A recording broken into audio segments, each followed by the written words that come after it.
Today on Studio One, Yolanda King says culture diversity is moving into the Midwest, but it now must move at a faster rate.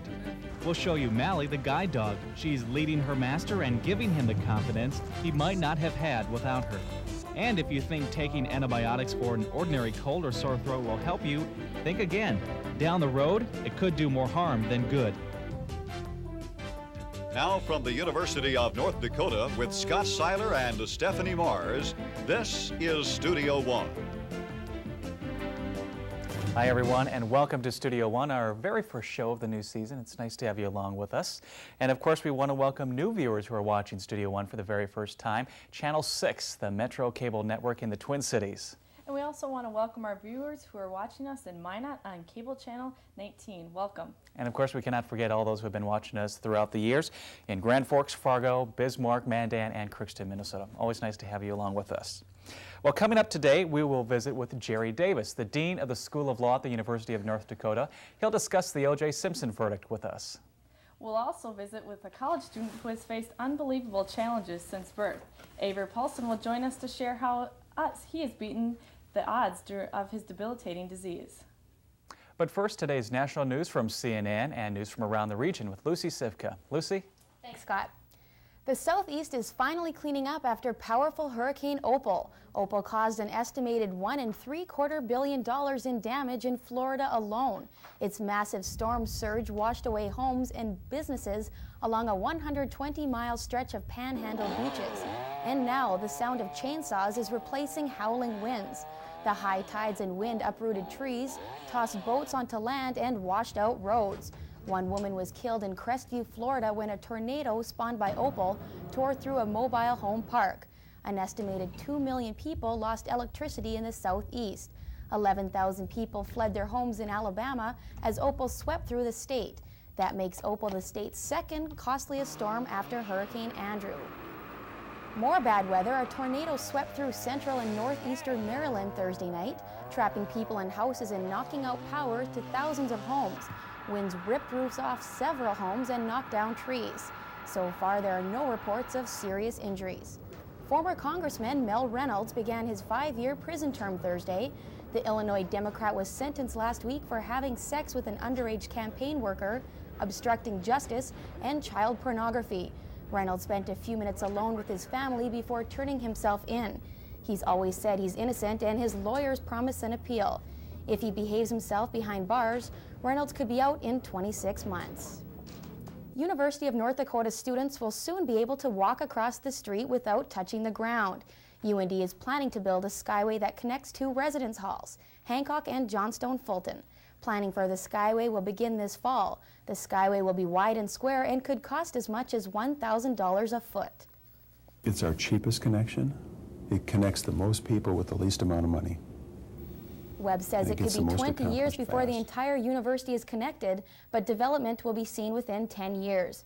Webb also adds students will have to pay more for school in the future, but they will have more of what they want. He says the benefit for students is walking to class without stepping outside.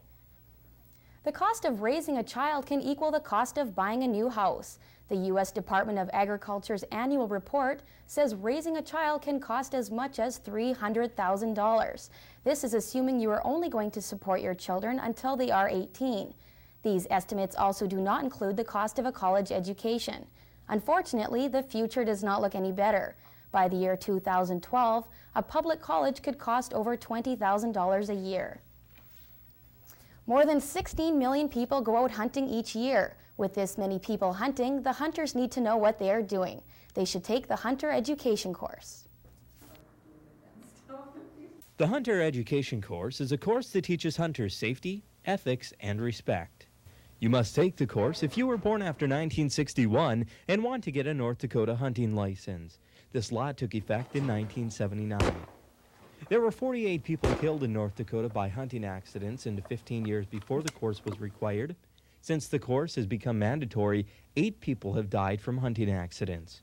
To take the course, you have to be at least 11 years old. Christine Griffin is the District 8 Director of the North Dakota Hunter Educators Association. She is also a North Dakota Certified Hunter Education Instructor. Christine has been teaching hunter education for 4 years. She says the course is not just for hunters. Everybody needs to be educated about firearms, whether they handle them or not, because chances are your neighbor or your neighbor's neighbor has a firearm in his home or her home. Everybody needs to be educated. Christine says the course teaches people more than just safety. She says it has more than one purpose. To teach everybody respect, safe firearm handling, and good ethics. Sarah Bovet is one of more than 100,000 who have taken the course in North Dakota. She says the hunter education course has taught her a lot about hunting. There's so much you need to learn. I thought that anyone could just go out there and hunt, and it's really not like that. There's a lot of things you need to know, and there's a lot of things that could happen that you need to be aware of. The hunter education course teaches people respect, safe firearm handling, and good ethics. But most importantly, it saves lives. I'm Mike Mundahl reporting for Studio One News. The hunter education course is offered in the Grand Forks area in both fall and spring. And that's the news for this half hour. Scott and Stephanie? Thanks, Lucy. You know, the one main thing about this, if anything, it serves as a reminder for people to be cautious when they're out hunting. Yeah, and hopefully it'll reduce some of those accidents that do happen every hunting season. Exactly. Now we'll go to Patrick Griesgraber at the Regional Weather Information Center. Patrick? Well, good morning, Scott and Stephanie. How are you doing this morning? Good. We're glad the rain stopped. Oh, I think everyone around the region is glad the rain stopped, especially the farmers. They can get out in the fields and get some work done and finish up the harvest season. Well, let's take a look at what we have for the current conditions here in Grand Forks at this time. Our temperature is 42 degrees. Dew point temperature is 40, giving us a relative humidity of 93% under mostly cloudy skies. Winds are from the north at 7 miles per hour with our pressure at 30.02 inches of mercury and holding steady. Now take a look at the current temperatures across the region. You can notice that a lot of the temperatures across the area into the mid-40s across the central and eastern and western portions. In the east, mainly into the 50s, Minneapolis and Des Moines reporting temperatures close to 50 degrees, mainly due to some cloudy conditions across that area. Now as we zoom out across the region, we can see that this low pressure center that moved through our area that brought us about a half-inch precipitation across Grand Forks yesterday, and in some locations even more than that, has now moved across to the Great Lakes region, and mostly cloudy skies are sitting behind this system due to the upper level low. Now the remnants of Opal is now moving up into the New England states and bringing some heavier precipitation across those areas. They're seeing as much as 4 inches of precipitation due to that system down in the southeast. Now for today's forecast, high pressure will be moving in from the west, cloudy skies shifting off to the east into most of Minnesota. These systems travel off towards the New England states, bringing some heavier precipitation totals with them as well. As we move into Saturday, the high pressure center continues to dominate our weather, and the high pressure ridge continues to dominate the clearer skies across the area. And we're starting to watch this new system starting to develop out towards the west. Looks like it'll be a little less in magnitude of the precipitation, so we're not expecting too much in the way of rainfall when this system moves into the region. Let's take a look at the forecasted highs for today. We'll be looking at 50 degrees across much of the area. 40s will be contained across much of the Great Lakes region due to that low pressure center across the Great Lakes. As we move in towards the evening, temperatures will be dropping down into the 30s across much of the area as we start to get more into that seasonal pattern. Now as we move into today's forecast, decreasing cloudiness, turning partly sunny for today. Winds will be from the north at 10 to 20 miles per hour, expecting a high up to 55 degrees today. For tonight's forecast, mostly clear skies and cool, light and variable winds, a low down to 35. And as we look into the temperature outlook, will be above normal for most of the region with the average temperature right between 45 and 50 degrees for the region. Now as we move into the Grand Forks Pacific extended forecast, Saturday through Monday, looking for a high temperature getting up to near 60 degrees on Monday, looking for a slight chance of evening showers on Sunday. Those low temperatures will get down to where they should be this time of year, right around 35 degrees. Back to you, Scott and Stephanie. Thanks, Patrick. Well, it looks like we're going to be able to see the sun today. Yeah, you know, the best part about that whole forecast is no snow in there at all. Yeah, yeah, that's true. Let's go now to Josh Morton and a look at sports. Baseball playoffs, everybody's gearing up for that, Josh. Sure are, Scott, but you know, in our never-ending quest to bring you the best in sports highlights, we'll take you from the NBA to Major League Baseball and then on to the NFL. But we begin in Chicago, where the newest Bull was showing off his newest work of art. Dennis Rodman also checking out with Coach Phil Jackson, his new New Jersey, good old number 91. We'll see how it'll mesh with number 23 come November. Rodman was traded to the Bulls from the Spurs earlier this week. Well, nobody wants to trade places with the Seattle Mariners. The M's down 2 in their divisional playoffs. But the Mariners and Yankees still rebounding after their 15-inning marathon on Tuesday. The Yanks trying to close it out in the Kingdome tonight. I can say it now, I felt like we had to win 2 games in New York to have any chance to win this series. And it's still a big if. It's a tough place to play for a lot of ball clubs, including ours. Week 6 in the National Football League. Former Viking receiver Anthony Carter calling it quits after 11 years in the NFL. Carter's shoulder injury forcing him to retire as a Detroit Lion. Those are the national highlights. Now a quick look at the leaderboard from the Walt Disney Classic.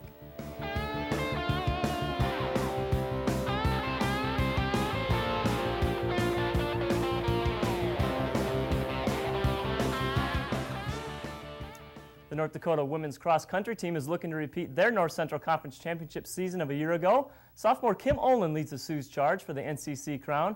She finished second at the Nike Invitational last weekend in Minneapolis, and this week was named NCC Runner of the Week. The team ranked 9th in the country in the latest Division II poll and are building toward a strong finish. The Sioux are focused on one particular meet on November 4th. That's when they'll host the NCC and North Central Region meet in Grand Forks. Well, that's the sports for this half hour. Scott and Stephanie? Thanks, Josh. Still ahead on Studio One, we'll introduce you to a black lab who has been especially trained to lead her master around campus. But first, we'll talk with Jerry Davis, who will explore O.J. Simpson's acquittal and its implications. 10 minutes now past the hour. Studio One continues after this. We want to hear what you have to say about Studio One. Contact us on the internet. Our email address is udstudio@badlands.nodac.edu. Let us know what you think about our show. Or better yet, give us your story and guest idea of who you'd like to see on Studio One. Insurance. Unfortunately, it costs. Fortunately, it pays. Voller Insurance. Grand Forks, Devil's Lake, Bismarck.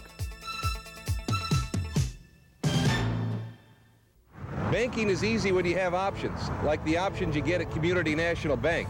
Like their friendly tellers. Can I have this traded in for nickels? Sure, Bill. And I love going to customer service. Tootsie Roll, Bill. Yes, thank you. That's customer service. Check cash card convenience when you need it the most. And those drive-ups, always one of my favorite options. And these 24-hour ATMs conveniently located all over town. Aren't they the best? Meet me at Columbia. Meet me at Columbia Mall. There's always something happening where laughter overflows. People meeting people, an exciting place to go. Something's there for everyone, and you can see it all. You're free to choose a million things, so meet me at the mall. Meet me at Columbia Mall.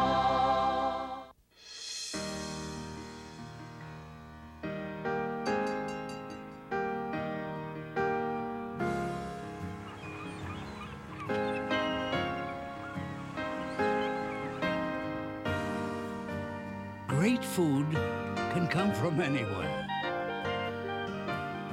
as long as the shredded natural cheese comes from Sargento of Wisconsin.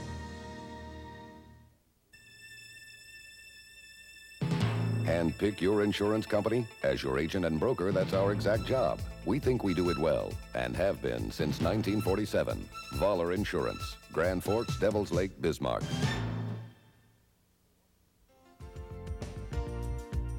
You're watching Studio One, news, weather, sports, and entertainment. Many people felt that when O.J. Simpson's verdict was read, the trial would come to an end. But what it did for many people was to open more questions about the legal system, about the Dream Team, and about racial matters. UND's School of Law, Dean Jerry Davis joins us to put a different perspective on America's sensation about this trial. Jerry, thanks for joining us today. Thank you for asking. You know, in the past couple of days, there have been a lot of polls, have been a lot of statistics. Some of them around, they say around 150 million people watched the verdict on television. AT&T is saying that their long-distance service went down 58% that same time a week ago. Now, people have been complaining that this has just been a media-contrived, sensational soap opera. But when so many people are watching, is it the media or what actually is it? Well, I wonder if it's media-driven. You know, I've always thought that it's the media just picks up on what the country wants, what the people that are watching want. And this was a drama. It was a high drama for almost a year that probably surpassed the soap operas. I mean, it was a soap opera, basically, but it was a real one. And I think because it was a real one, it had all that more impact on our social structure. And I think that, that the media was following that trend, not really leading it. I don't believe that the media controls that kind of stuff. Another question a lot of people had as far as about reasonable doubt. Explain that for us as far as the geographical regions. Well, yeah, I hope I can. The burden of proof that's required in a criminal conviction is that the jury must be convinced beyond a reasonable doubt of guilt on all elements of the crime. And what's a reasonable doubt? As the judge explained it to the jury, it's not an unreasonable doubt. You know, it's a reasonable doubt. I think one of the reasons that up here, I think we find more people questioning the jury's decision, and frankly I do too, is because we don't see a reasonable doubt, but those jurors certainly did. And I think it's maybe a little different in the LA community than it would be in the upper Midwest. I mean, this is a very homogeneous society up here. The suggestion that police might plant evidence or lie is really not understood here or considered even. But I think perhaps in the LA area it's not that much of a leap for these jurors to believe that because of what Furman did or said that there was a tainting of the evidence and maybe some police misconduct and police illegality. And that's enough to raise a reasonable doubt, it seems to me. Mm-hmm. Let's talk about the dream team. You know, lately they could be called the attack team. They've taken off their happy faces and they're attacking one another. Is this some sort of conduct that should be conducted by people? I hate to see lawyers taking it to each other because we get enough from non-lawyers. I think what's happened here is just the practical situation of having three or four big egos. I mean, you have to have a big ego to be a good trial lawyer. And you had three or four huge egos here with Belli and Shapiro and Cochran. And they're all used to running their own show. They're not used to second chairing it. And you could almost see Bailey steaming there, sitting there without doing anything. Mm-hmm. So I think that's part of the problem. These people all are used to running their own show, and they had to work as a team, and I think they're not used to, well, they may be used to working as a team, but not as a member of the team, a leader of the team. Judge Ito, did he do a good job of cameras in the courtroom, of moving the trial along? Well, there's a lot of criticism about that. The trial probably could have taken a shorter period of time, and I think it may well be that the cameras contributed to extending it a little bit. I don't think this means the death of cameras in the courtroom. I think it's important, especially to see the entire trial. I mean, what we've had before this is sound bites and clips of trials, and I don't think that really gives you much of a feeling for what the trial is. So, in a sense, this was a better case because it was the entire trial was videotaped or broadcast. But I think it would have been shorter. I think, in my humble opinion, I think Judge Ito might have done more early on to tell the lawyers not to make public statements. I think he had the authority to basically gag the attorneys and the parties. Probably should have. I don't think it did the legal profession much good to see Alan Dershowitz on TV 3 times a week trying to act like he's not biased when in fact he's a hired lawyer for the defense team, and that goes for the rest of them too. Quick response on this one. Christopher Darden on the prosecution team, halfway through the trial he said that he didn't know if he wanted to continue with a career in law. After the trial he broke down in a post-news conference. What are your thoughts on him? This is a life experience for all these people. I mean, they did nothing but eat and sleep and do this trial for 9 months to a year. It's his whole life for the last year, and he's just been kicked in the teeth in his mind. I think after he has time to reflect on it, it's not going to be quite so bad. Great. Jerry Davis, thanks for your thoughts on the verdict. Yeah, thank you. About 18 minutes now after the hour. Just ahead on Studio One, Yolanda King will tell us how affirmative action has leveled the playing ground for many Americans. But first, Malley wears more than just a leash. She wears the title of leader to help guide her master wherever he wants her to go on campus. That story is next. Make a memory, make a friend, make a fantasy come true in the end. Make a dream to be remembered more than anything could say. Hi, I'm Nancy Schaefer. Please support the Make-A-Wish Foundation so we can continue to make dreams come true for these special children. I was looking for a car for 3 months, and the folks at Honda Nissan knew I did TV commercials. And so they asked me for suggestions, and all I could tell them was how great I was treated at Honda Nissan. And the next thing you know, here I am. When I went to Honda Nissan, I was treated with such respect. And I really couldn't believe the quality and selection that I found there. People always tell me that you get what you pay for. But at Honda Nissan, you really do get what you pay for.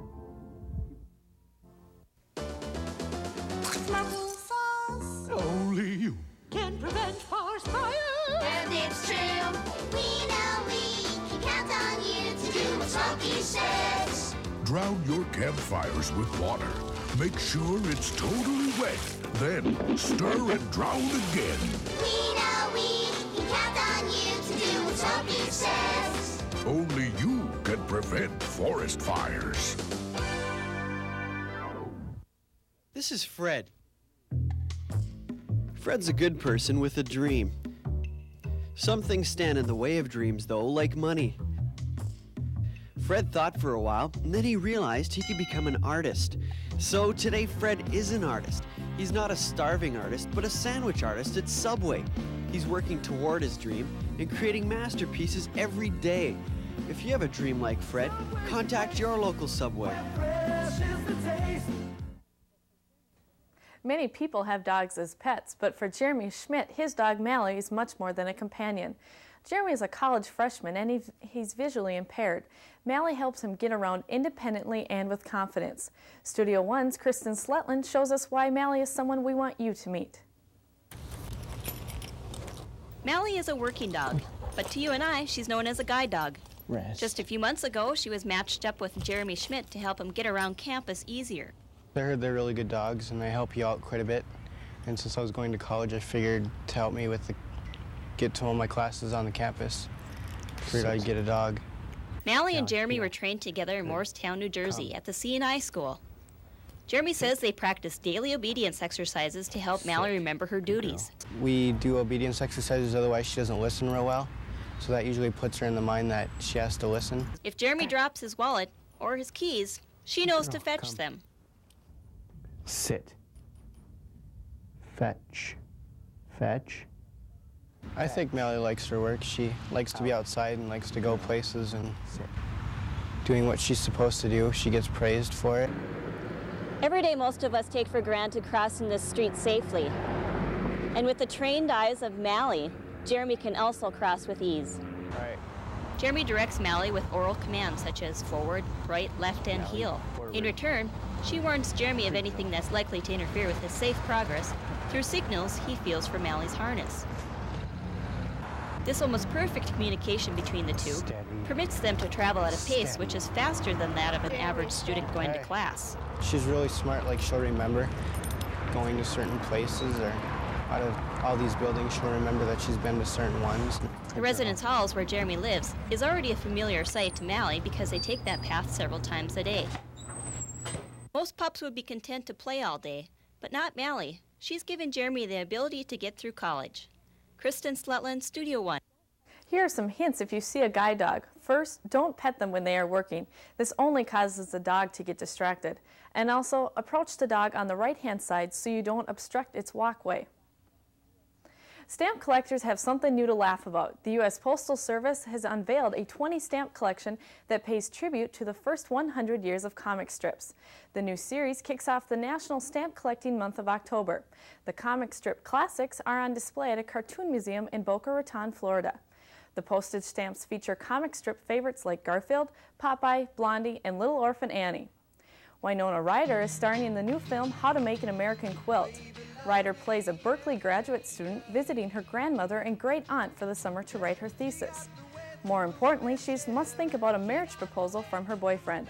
Based on what she learns from the colorful women in her mother's quilting bee, she makes some important life decisions. Have you been talking to your fiancé about any of this? All right, let me ask you this. If you had to choose between marrying a lover or marrying a friend, who would you choose? Je cherche l'âme sœur. I would marry my soulmate. The film stars Anne Bancroft, Ellen Bernstein, and Dermot Mulrooney. How to Make an American Quilt opens across the nation this weekend. Now time to look at the events happening in your area.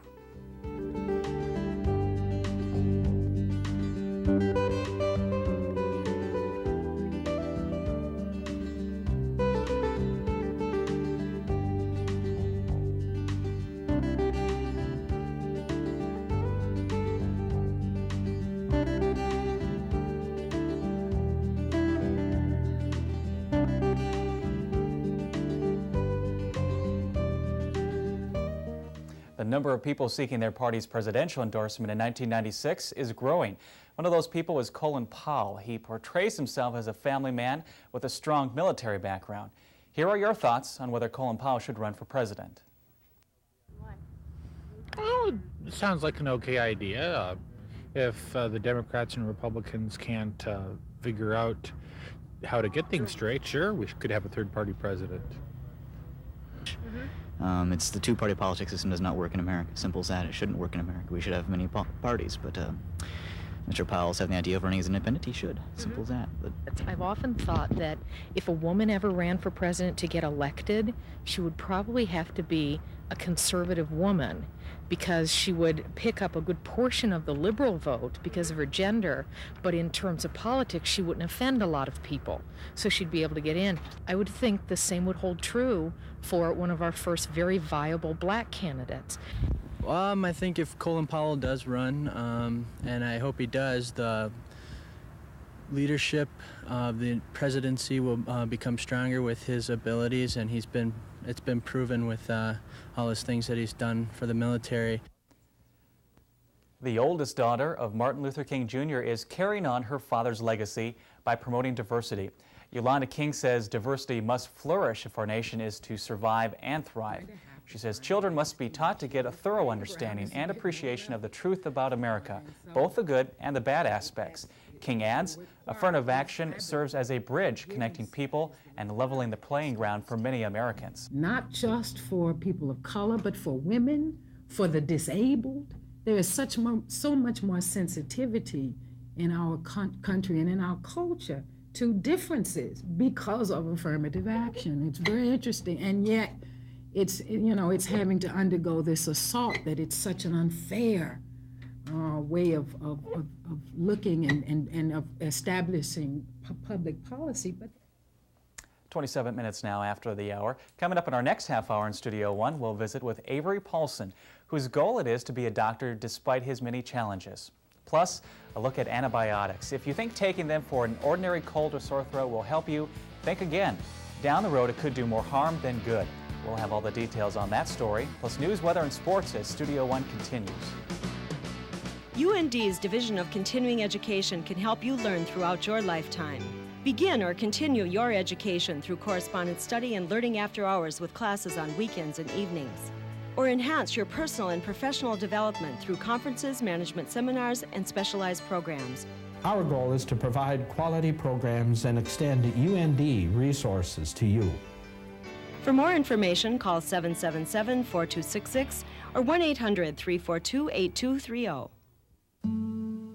Picasso painted the old guitarist during a period of depression that lasted 4 years, his blue period.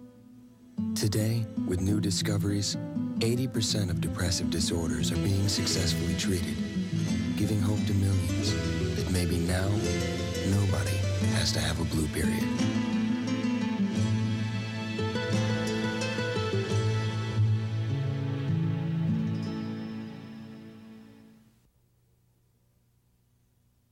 It's only a little motor oil. What difference is one drop of paint going to make? This much fertilizer isn't going to pollute anything. You're looking at a sea of excuses, created drop by people like you and me. Our waters can be saved if each of us does their part. Drop by drop. If we all do a little, we can do a lot. Brought to you by the Natural Resources Defense Council, the EPA, and the Ad Councils of the U.S. and Japan. Newman Outdoor Advertising, a sight for more eyes. Outdoor advertising, it's bigger than life. It gives you flexibility. Use it as a constant reminder. Use it to advertise your message or product. Outdoor advertising, it's big, it's bold. Get your message across. Outdoor advertising, it works. For more information, call Bill Kasager in Fargo or Grand Forks.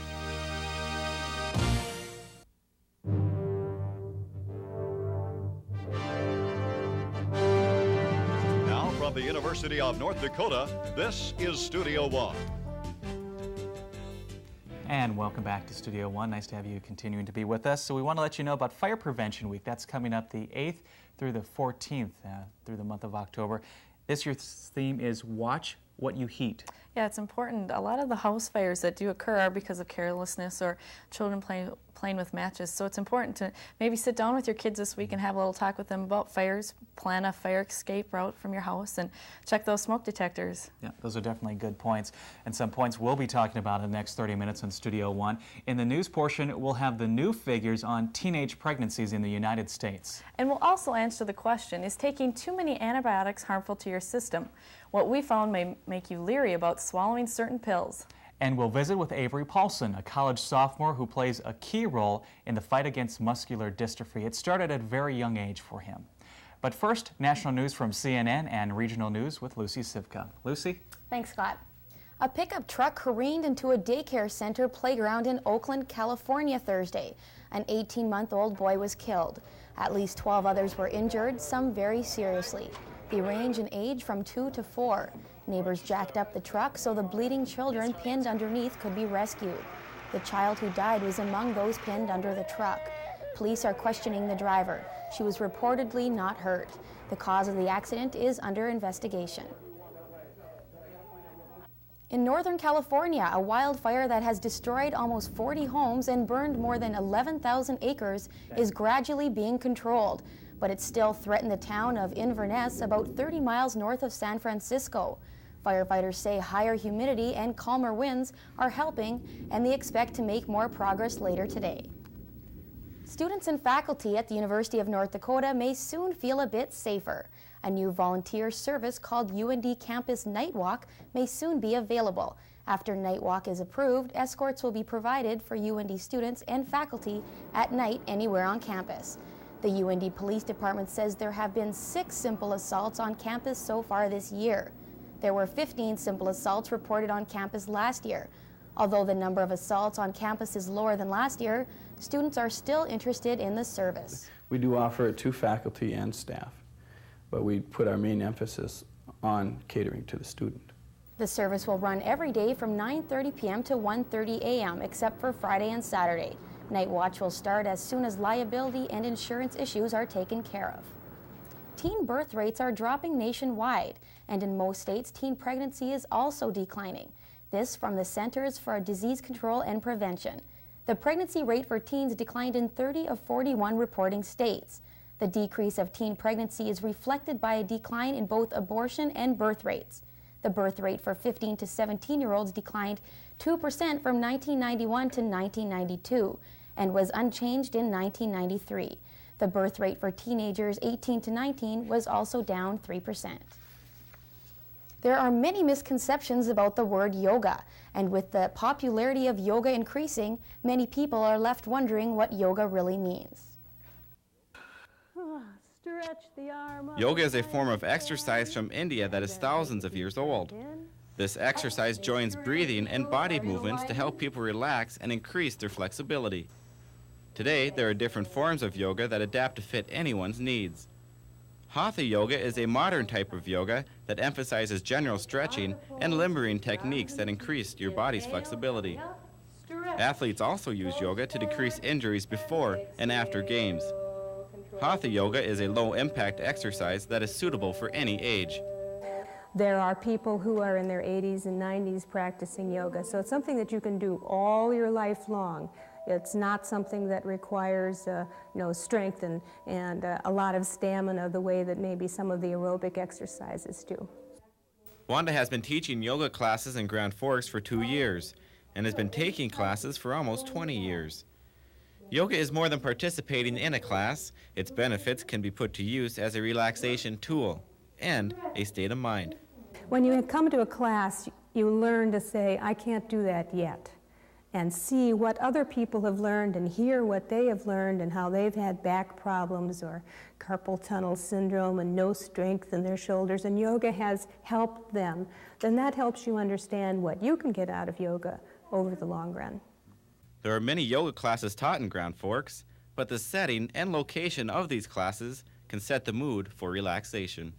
Yoga classes are taught at the Koinonia Center 3 times a week, giving you a vacation from everyday life. This is Josh Anderson reporting for Studio One News. Yoga classes can also be arranged on an individual basis to fit anyone's schedule. The University of North Dakota's Women's Center recently celebrated its 25th birthday. In its 25 years, the center has provided advocacy, support, and education. The Women's Center tackles issues on sexual harassment, assertiveness, and other related women's issues. An ongoing program at the center is called Feast and Focus. Every Wednesday at noon, groups meet and discuss a new topic. Involvement with the center has grown tremendously. On Wednesdays when we do our programming, this place is absolutely packed.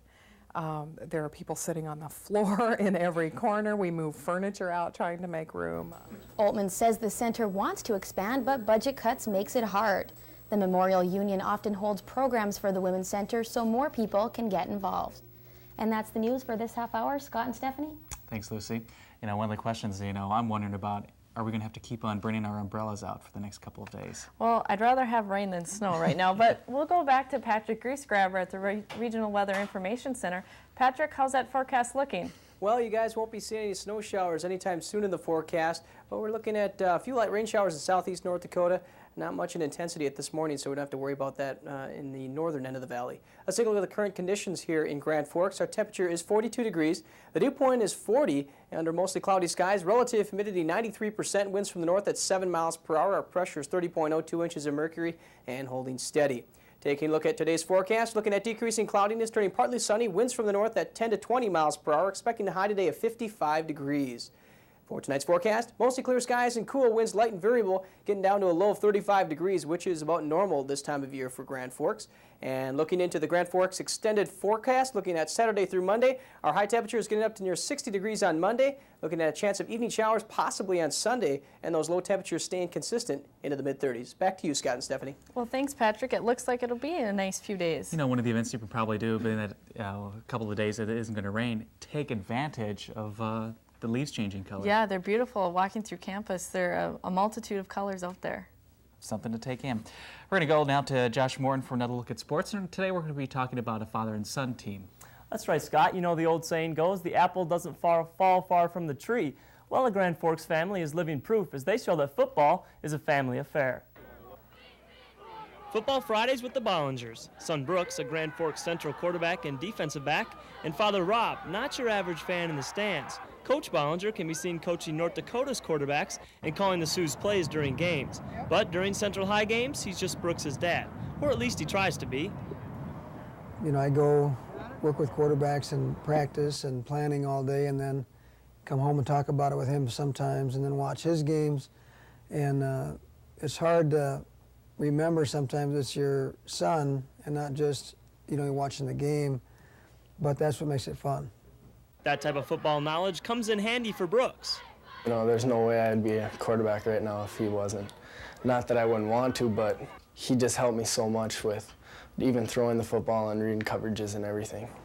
Teaching is something that comes naturally to Coach Bollinger, but X's and O's never dominate dinnertime conversations. Questions of how is it going and how is practice and what type of things are you doing for the game. Rarely do I try to give any coaching that would sound critical.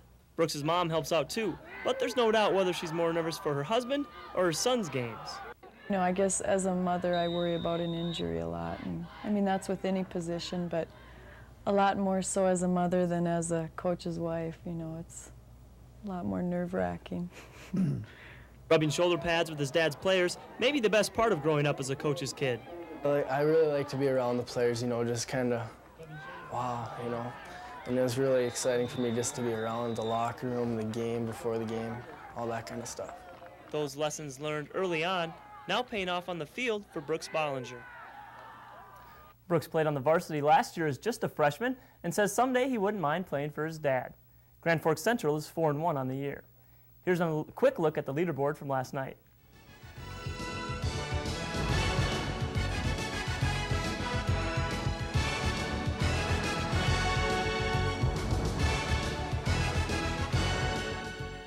And one final sports note today. The NHL will begin its 79th season tonight when the Colorado Avalanche host the Detroit Red Wings. The Red Wings, the Western Conference champs of a year ago. So that's it for sports. Scott and Stephanie? Thanks, Josh. 40 minutes now after the hour. Stay with us. We'll talk with Avery Paulson, who will tell us about the obstacles he's overcoming while at college. Plus a look at some of the facts you should know before taking antibiotics for common ailments. Insurance. Unfortunately, it costs. Fortunately, it pays. Voller Insurance. Grand Forks, Devil's Lake, Bismarck. Banking is easy when you have options, like the options you get at Community National Bank. Like their friendly tellers. Can I have this traded in for nickels? Sure, Bill. And I love going to customer service. That's your old Bill. Yes, thank you. That's customer service. Check cash card convenience when you need it the most. And those drive-ups, always one of my favorite options. And these 24-hour ATMs conveniently located all over town. Aren't they the best? Meet me at Columbia. Meet me at Columbia Mall. There's always something happening where laughter overflows. People meeting people, an exciting place to go. Something's there for everyone, and you can see it all. You're free to choose a million things, so meet me at the mall. Meet me at Columbia Mall.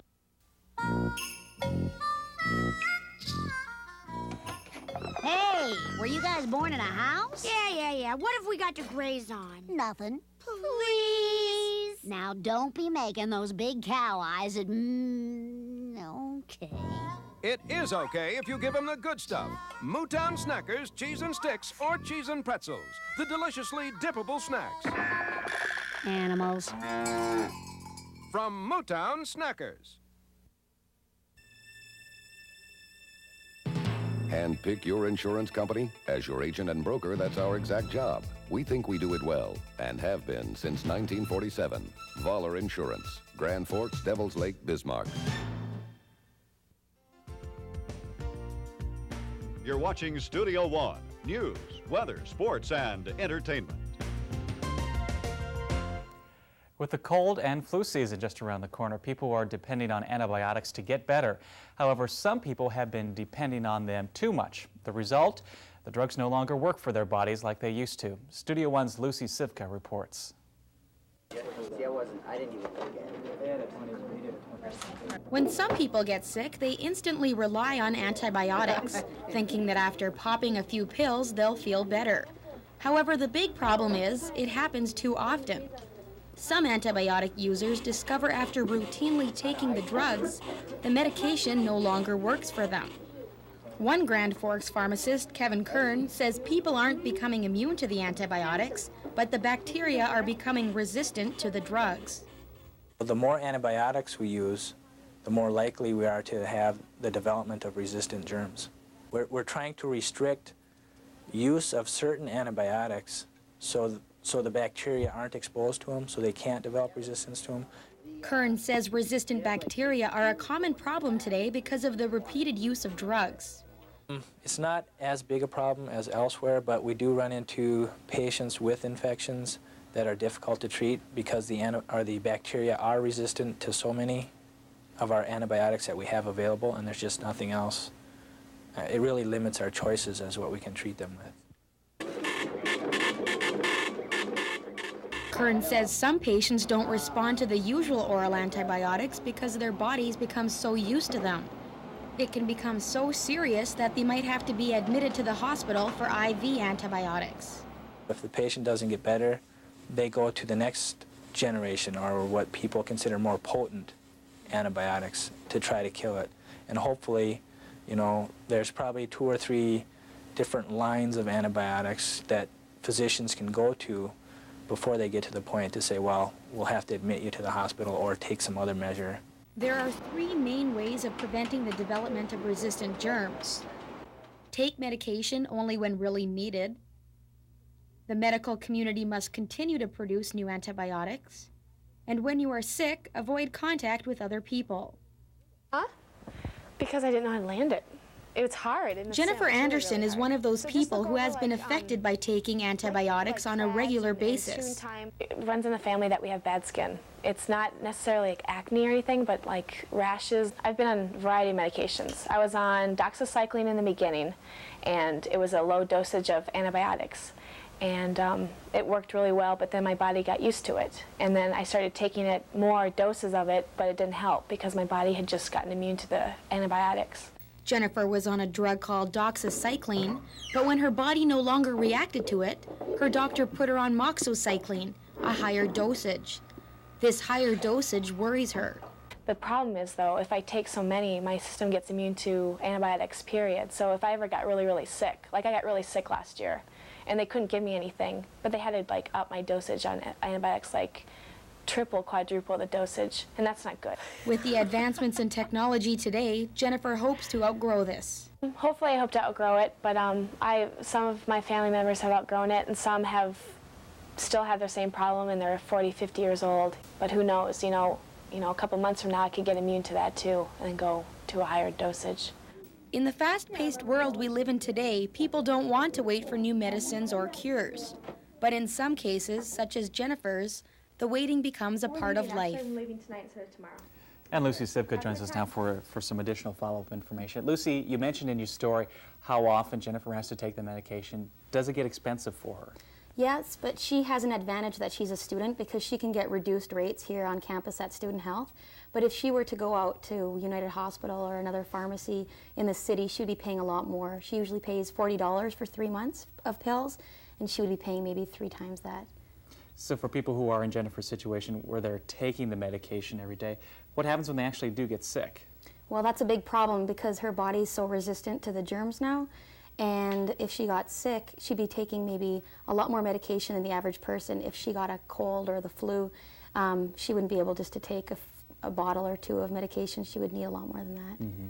Okay. Some very useful information. Thanks, Lucy. Thank you. Up next on Studio One, Stephanie talks with Avery Paulson. Despite a fatal diagnosis by doctors, he continues to work towards a lifelong goal.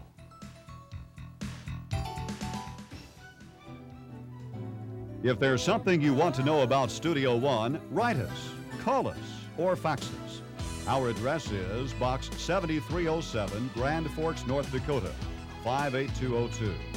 If you want to call us, dial 701-777-4346 or fax your message to us at 701-777-4342. Gee, Vince, what kind of dummy wouldn't know how to use a child safety seat? Beats me, lad. It's child's play. You just buckle him in. Unless he's over 20 pounds. Then this one's good. Except if he's over 40 pounds. Then you're into this kind of rig. What if he outgrows that? Put him in a booster seat? What if he's too big for a booster seat? Would he use the safety belt? The Auto Safety Hotline can tell you everything you need to know about keeping your child safe in a car. I'm a wreck. Totaled. You could learn a lot from a dummy. Call 1-800-424-9393. I was looking for a car for 3 months, and the folks at Honda Nissan knew I did TV commercials. And so they asked me for suggestions, and all I could tell them was how great I was treated at Honda Nissan. And the next thing you know, here I am. When I went to Honda Nissan, I was treated with such respect. And I really couldn't believe the quality and selection that I found there. People always tell me that you get what you pay for. But at Honda Nissan, you really do get what you pay for. There's an awesome power that can eliminate over half of our nation's defense forces. It's everywhere, and it can strike at any time. Who has this incredible power? You do. If you employ National Guard and Reserve members, you need to use your power wisely, because today, the Guard and Reserve make up over half of our country's defense. So when they need time off to serve, Be a hero. Give them the freedom to protect ours. This is Fred. Fred's a good person with a dream. Some things stand in the way of dreams, though, like money. Fred thought for a while, and then he realized he could become an artist. So today, Fred is an artist. He's not a starving artist, but a sandwich artist at Subway. He's working toward his dream and creating masterpieces every day. If you have a dream like Fred, contact your local Subway.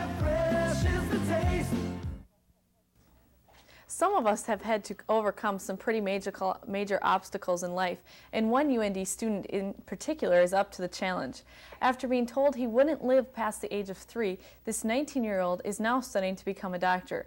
Today, Avery Paulson joins us to talk about his fight with muscular dystrophy. Welcome, Avery. Thank you for joining us today. Thanks for having me. I'm going to start out by asking you, what form of muscular dystrophy do you have, and how does it affect your body? Okay, it's a form called Wernig-Hoffman's disease.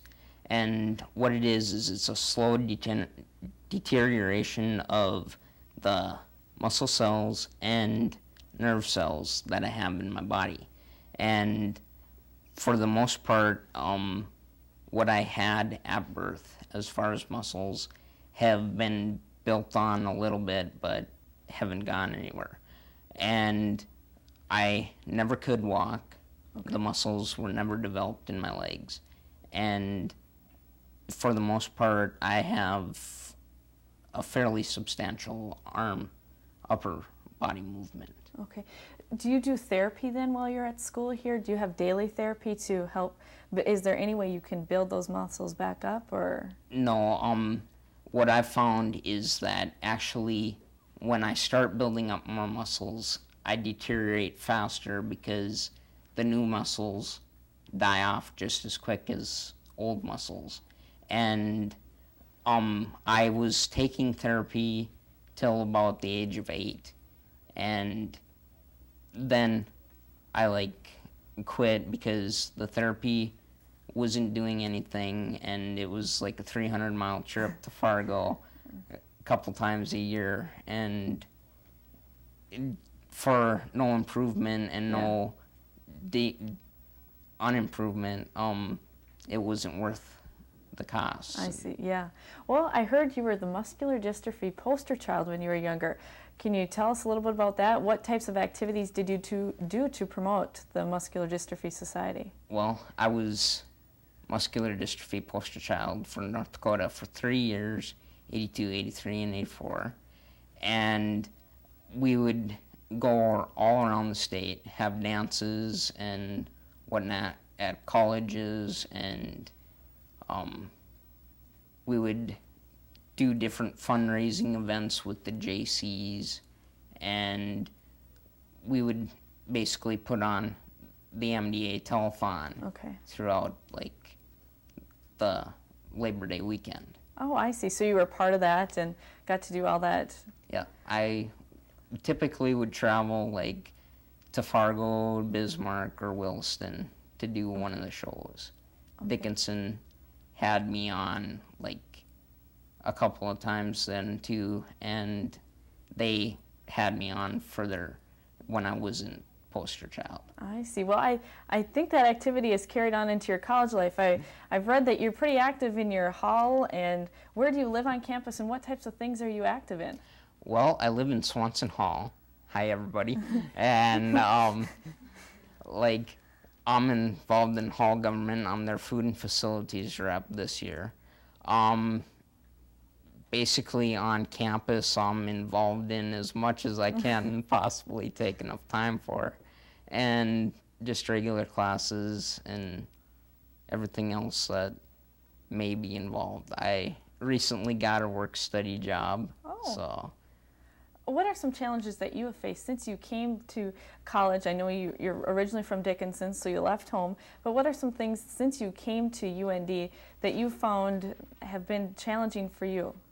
Well, the first year, last year I was here, it was tough getting used to the fact that I was doing a lot more for myself than I had been in past years, opening doors, getting my books, getting to class, and waking myself up in the morning.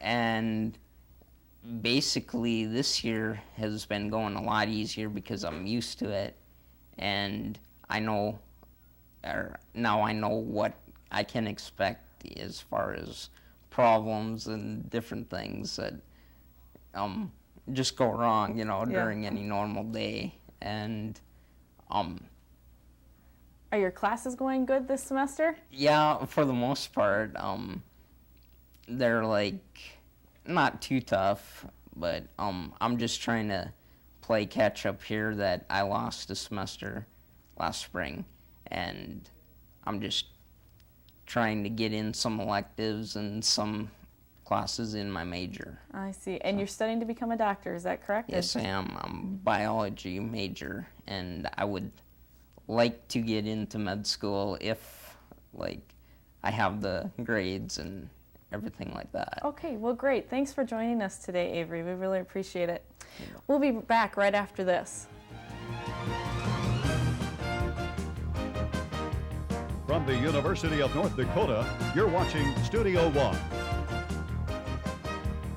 UND's Division of Continuing Education can help you learn throughout your lifetime. Begin or continue your education through correspondence study and learning after hours with classes on weekends and evenings. Or enhance your personal and professional development through conferences, management seminars, and specialized programs. Our goal is to provide quality programs and extend UND resources to you. For more information, call 777-4266 or 1-800-342-8230.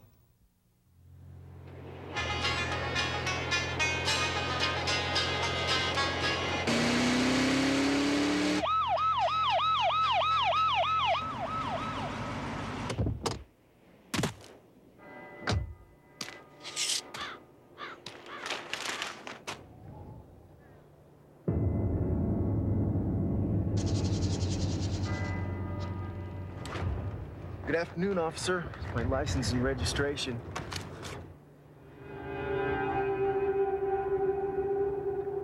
Cheeseburger? It's hot out today, huh, officer? Maybe my tail light's out. Shouldn't you be carpooling?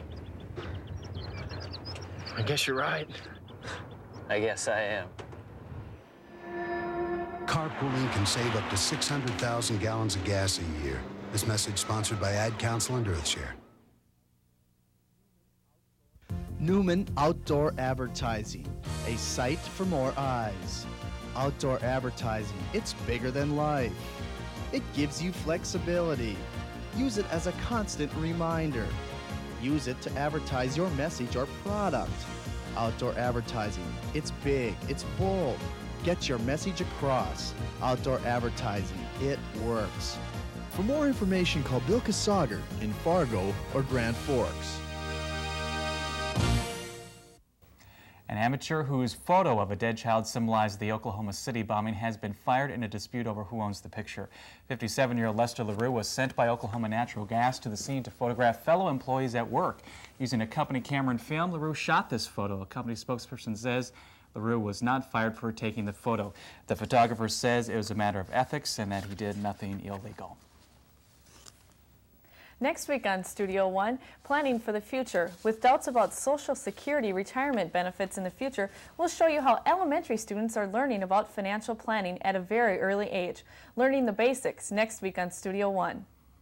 That's it for today. We'd like to say welcome again to Channel 6 in the Twin Cities. And Channel 19 in Minot. Have a good weekend, everyone.